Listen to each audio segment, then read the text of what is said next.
إياك نعبد وإياك نستعين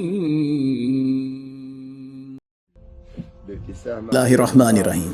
معزز سامعین، غزہ وہ سرزمین جہاں دن رات گولیاں چلتی ہیں، بم گرتے ہیں اور مائیں اپنے بچوں کو آخری بار گلے لگاتی ہیں، ایسے ہی ایک دن ایک باپ نے سب کچھ کھو دیا۔ اس کا بیٹا، اس کی بیوی، اس کی ماں سب شہید ہو گئے، لیکن اس باپ کے چہرے پر آنسو نہیں تھے بلکہ ایک مسکراہٹ تھی۔ کسی نے پوچھا، تم کیسے مسکرا رہے ہو؟ اس نے کہا، میرا بیٹا جنت میں ہے، میری بیوی جنت میں ہے، میری ماں جنت میں ہے، ان کا مستقبل محفوظ ہو گیا۔ یہ ہے اصل کامیابی۔ یہ دنیا عارضی ہے لیکن جنت ہمیشہ کے لیے ہے۔ یہ پیغام ہے ہر مسلمان کے لیے کہ ہم اپنی اولاد کو دنیا کی فانی کامیابیوں کے پیچھے نہ بھگائیں بلکہ ان کو جنت کے راستے پر چلنے کی تربیت دیں۔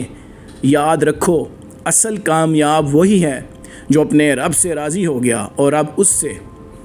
قرآن کہتا ہے، جو لوگ اللہ کی راہ میں مارے گئے انہیں مردہ مت کہو بلکہ وہ زندہ ہیں، اپنے رب کے پاس رزق پا رہے ہیں۔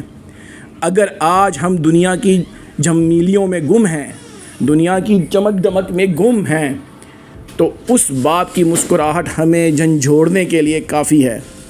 سوچے، کیا ہم اپنی اولاد کو صرف دنیا دے رہے ہیں یا جنت کا راستہ؟ فیصلہ آپ کے ہاتھ میں ہے۔ اگر آپ اس پیغام سے متفق ہیں تو اس ویڈیو کو دوسروں تک پہنچائیں اور کمنٹس میں لکھیں، ہم اپنی نسل کو آخرت کے لیے تیار کر رہے ہیں۔